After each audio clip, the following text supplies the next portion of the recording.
Après plusieurs jours de garde à vue, les principales suspectes de l'attentat déjoué ont été mises en examen et écrouées.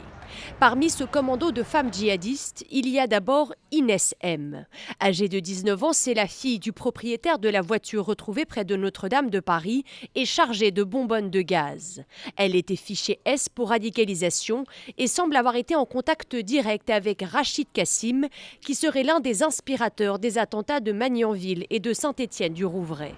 Lors de son interpellation, elle poignarde un policier qui réplique en tirant et la blesse. Il y a aussi Sarah H, 23 ans, fichée S également et sous le coup d'une interdiction de sortie de territoire après avoir tenté de rejoindre la Syrie.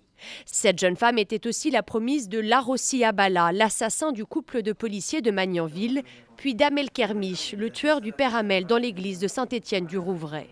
Son compagnon actuel, Mohamed, a lui aussi été mis en examen pour non-dénonciation d'un crime terroriste, mais son avocat nie toute implication. Cette décision n'a pas été prise en réalité au regard de son implication réelle, mais bien au regard aujourd'hui d'un contexte sécuritaire qui permet de prendre des décisions extrêmement attentatoires aux libertés.